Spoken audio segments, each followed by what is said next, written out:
दोपहर का समय है। हवा में पक्षियों की चहचहाट और सूखे पत्तों के गिरने की आवाज के अलावा कुछ भी सुनाई नहीं दे रहा है। वहाँ एक विशाल बरगद का पेड़ है। उस पेड़ के जड़ में से एक बड़ा खोखला हिस्सा है, लेकिन बाहर से देखने पर यह एक साधारण पेड़ जैसा ही दिखता है। उस खोखले हिस्से के अंदर में एक गुप्त दरवाजा है। उस द्वार के अंदर जाने पर जमीन के 10 फीट के नीचे एक अद्भुत घर है।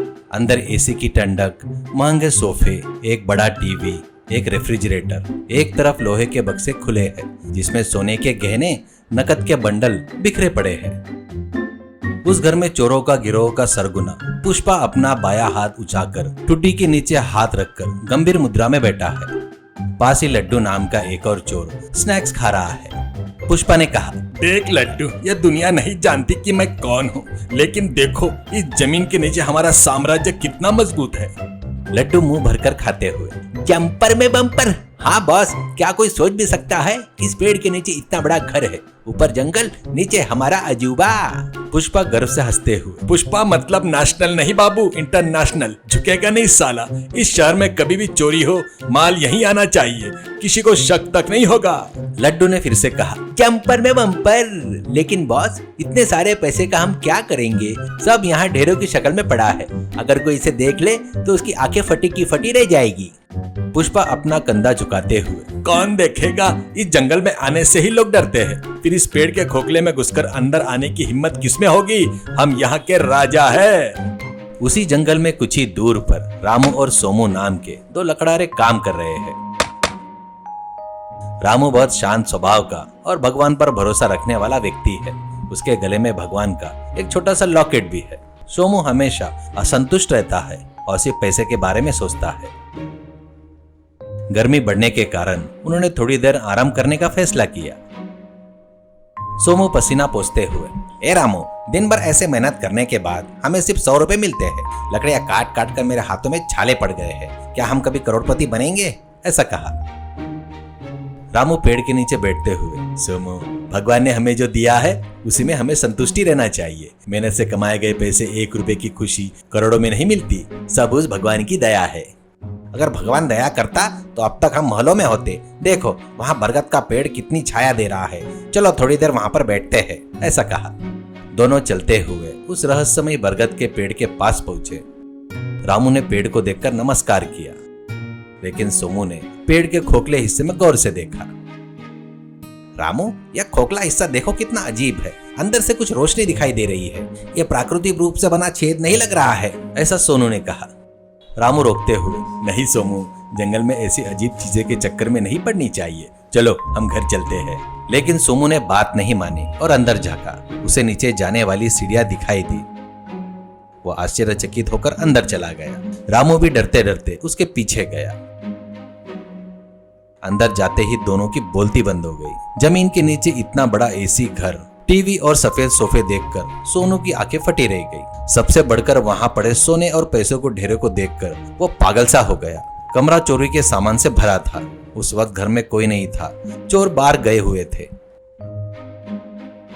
सोमू चिल्लाते हुए, रामू देखा क्या? सच है, इतना सोना, इतना पैसा। अब हमें लकड़ियां काटने की जरूरत नहीं। भगवान ने हमें खजाना दिया है। रामू घबराकर, सोमू, यह भगवान का दिया खजाना नहीं, यह चोरी का माल लग रहा है। देखो इन गहने पर नाम लिखे हैं। ये किसी के चोरी का अड्डा है। हमें तुरंत यहाँ से चले जाना चाहिए। सोनू एक कोने में हार उठाकर देखते हुए, चले जाना? अरे पागल हो क्या? जब इतना कुछ मिल रहा है तो कौन छोड़ेगा? मैं ये सारा पैसा ले लूंगा। सोमू रोकते हुए, नहीं सोमू, यह पाप है। अगर हम इसे लेते हैं तो यह मत समझना कि किसी को पता नहीं चलेगा। पाप हमेशा पीछा करता है। अगर तुम्हें अपनी जरूरतों पूरी करनी है तो थोड़ा बहुत ले लो, लेकिन लालच मत करो। यहाँ पर दोबारा आना जोखिम में डालने जैसा है। सोमू ने रामू की बात नहीं सुनी। उसने अपने थैले में नोटों की गड्डियां और सोनू के बिस्किट डाल लिए। रामू ने डरते हुए अपनी जरूरत के हिसाब से बहुत कम मात्रा में धन लिया। चल रामू, अब हमारी चांदी ही चांदी है, सोनू खुशी से कहता है। सोमू सीढ़ियां चढ़कर ऊपर आ गया। रामू मन ही मन भगवान से प्रार्थना करते हुए बाहर निकला।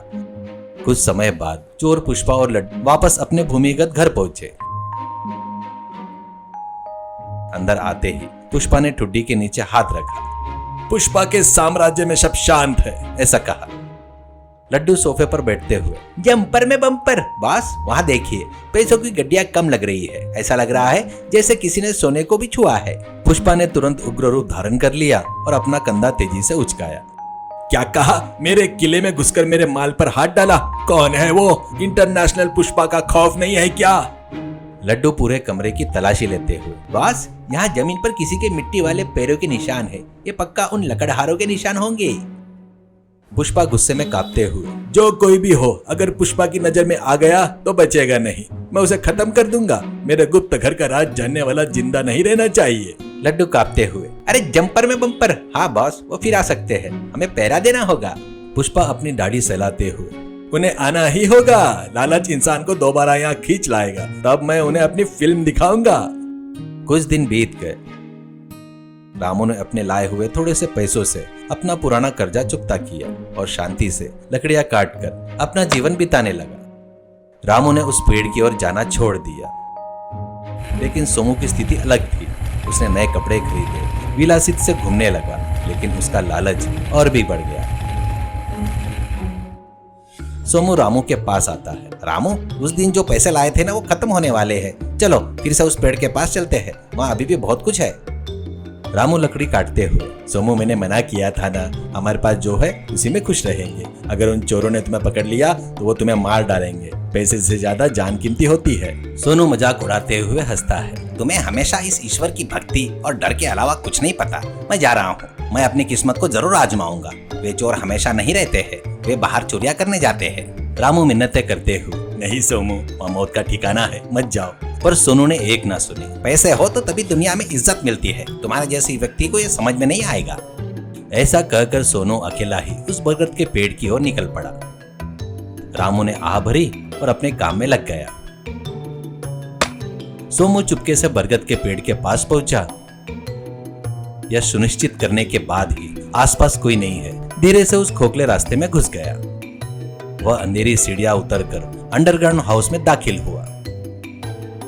अंदर एसी की आवाज के अलावा कुछ सुनाई नहीं दे रहा था। सोमू लालच में सोने के बक्से के पास गया। अरे वाह, यह सब मेरा है, इस बार मैं सब कुछ लेकर जाऊंगा। वो अपने थैले में गहने भरने लगा। तभी अचानक लाइटें जल गई। सोमू चौंक कर पीछे मुड़ा। वहां पुष्पा अपना कंधा उचकाकर टुड्डी नीचे हाथ रखे खड़ा था। बगल में लड्डू बड़ी लाठी पकड़े था। पुष्पा ने गंभीर स्वर में कहा, पुष्पा मतलब नेशनल नहीं इंटरनेशनल है, झुकूंगा नहीं। मेरे ही घर में चोरी, तुम्हारी इतनी हिम्मत। सोमू कांपने लगा। साहब मुझे माफ कर दीजिए, मुझे पता नहीं था। पता नहीं था बाबू, तुम लालच में आए हो। तुम अकेले आए हो या तुम्हारा दोस्त भी साथ में है? सोमू डर से कांपते हुए नीचे गिर गया। मैं अकेला हूँ, मुझे छोड़ दीजिए। छोड़ने के लिए क्या यह घर बनाया है? अरे झुकेगा नहीं, अब मैं तुम्हें नर्क दिखाऊंगा। चोरों ने सोमू को एक कुर्सी से बांध दिया। लड्डू ने अपने फ्रिज में से ठंडा पानी की बोतल निकाली और पीते हुए कहा, जंपर में बम्पर। बॉस इसका क्या करे? अगर पुलिस के हवाले किया तो हमारा राज बाहर आ जाएगा, इसलिए इसे यहीं दफना देते हैं। सोमू रोते हुए, नहीं मालिक, मेरे घर वालों का क्या होगा? मैंने गलती की है, मुझे रामू की बात मान लेनी चाहिए थी। पुष्पा सोमू के करीब आता है। रामू कौन है? क्या वह भी उस दिन आया था? उसे भी पकड़ना होगा, लेकिन पहले तुम्हारा काम तमाम करूंगा मैं। पुष्पा ने एक चाकू निकाला और सोमू के चेहरे के पास रखा। सोनू ने आंखें बंद करके अपनी गलती को याद करने लगा। अंडरग्राउंड हाउस का माहौल बहुत तनावपूर्ण था। लड्डू ने कहा, बॉस जल्दी मत कीजिए, इसे पूछ लेते हैं कि इसने और कहां पैसा छुपाया है। पुष्पा गुस्से में, मुझे पैसों की जरूरत नहीं है। मेरे साम्राज्य में आया हुआ दुश्मन जिंदा नहीं रहना चाहिए, झुकेगा नहीं। तभी ऊपर से कोई जोरदार आवाज सुनाई दी। ऐसा लगा जैसा कोई दरवाजा तोड़ रहा है। दोनों चोर चौंक कर ऊपर देखने लगे।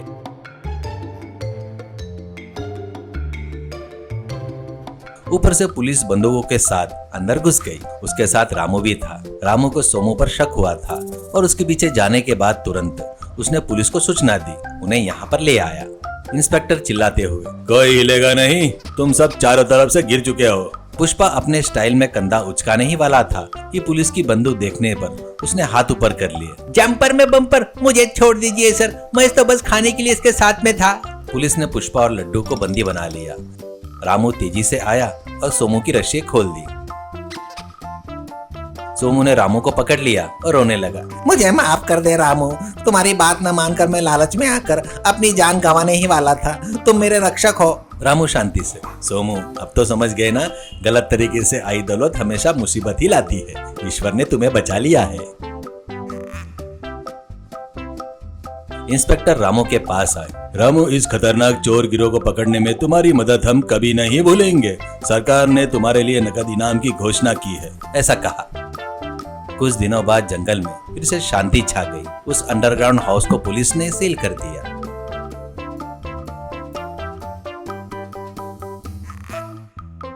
रामू को सरकार से भारी इनाम मिला। रामू ने उसका आधा हिस्सा सोमू को दे दिया।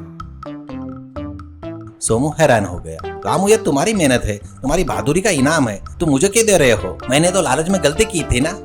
रामू मुस्कुराते हुए, सोमू हम दोस्त हैं, तुमने अपनी गलती मान ली, यही सबसे बड़ा बदलाव है। इस पैसों से तुम अच्छा व्यापार करो, मेहनत से कमाओ, तब तुम्हें जो संतुष्टि मिलेगी ना वो अलग ही होगी। सोमू की आंखों में आंसू आ गए। वो पूरी तरह बदल गया था। धन्यवाद रामू, अब से मैं तुम्हारी तरह ईमानदारी से जीऊंगा, लालच के जाल में कभी नहीं फंसूंगा। दोनों फिर से काम पर चले गए। अब तक के काले विचार दूर हो गए। उनके जीवन में एक नई रोशनी आ गई। उन्होंने समझ लिया कि लालच इंसान को पाताल में धकेल देता है और ईमानदारी उसे आसमान की ऊंचाई पर ले जाती है। सीख, अत्यधिक लालच हमेशा मुसीबत लाता है। ईमानदारी से कमाया हुआ थोड़ा सा धन भी जान और सम्मान दोनों